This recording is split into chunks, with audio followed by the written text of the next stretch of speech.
Hey guys, it's me again, and today I want to talk about um something which you hear a lot of talk about it in philosophical circles, and that's um consciousness. And this is kind of connected, although I think the ego video stands by itself too. This is kind of connected to my ego um video, but that's consciousness, right? And you can't really have the ego without consciousness. And of course, um you know I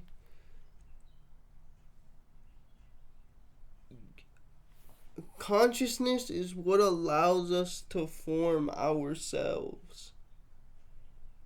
It really does, in the sense that if we couldn't be conscious of things as well as self-conscious, how would we know what to pick and choose to like, or to acknowledge, or to not acknowledge, and so on and so forth, and therefore form our consciousness, right? And that gets into what I consider consciousness to be an episcopacy, um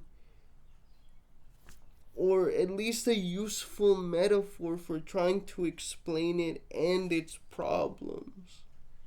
um so if you guys don't know, episkopos in Greek means an overseer, and that's where we get the word bishop, uh episcopal, things like that, right? um and I believe that consciousness is a bishop, in a sense. It oversees everything which we do and think, and the way in which we act. So it is an overseer. It's the overseer of the self. It's the starting point for the self. Um and you know, if you know anything about bishops, right, you know that inside their churches there there is a raised throne called in Latin a cathedra. In Greek, I think it's cathedra. Um, and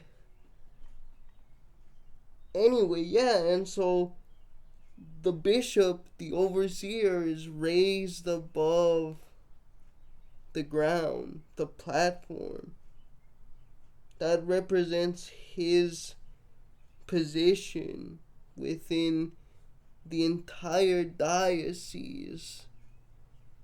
And consciousness to me represents the entire sort of raised position of itself among the diocese of the mind, brothers and sisters.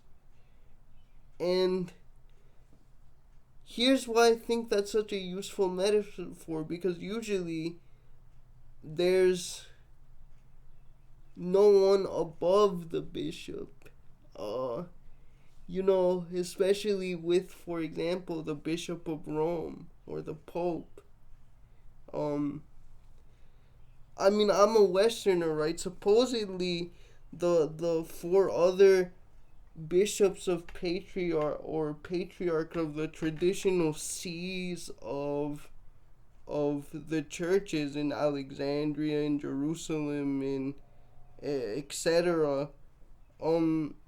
We're supposed to be equals, but of course the Pope considers himself to be the first among equals, and I consider consciousness to be the first among equals in the hierarchy of the mind. And there is nothing above that, at least insofar as the individual is concerned. Which is why it's so tricky to talk about it, guys. Like,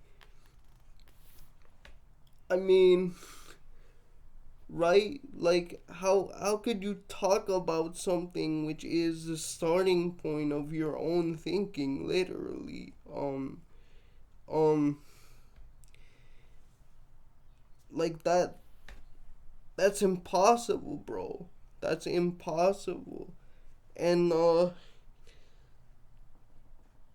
and it's not enough to just say, "Oh, well, it's just like um a series of electrical pulses or whatever." It is that. It is that. Like, but only in one sense, only in the physical sense. We have so much which we interpret about and which we impose on our own selves through our consciousness that's not enough. And I know a lot of people in the comments are, the naturalists in the comments are gonna seethe. They're gonna seethe, brothers and sisters. Watch them get angry. But that's also why I think like stuff like phenomenalism or phenomenology, excuse me, are still so important, right? Because science can tell you what things are, but especially when it comes to stuff like consciousness, they will never tell you why they are.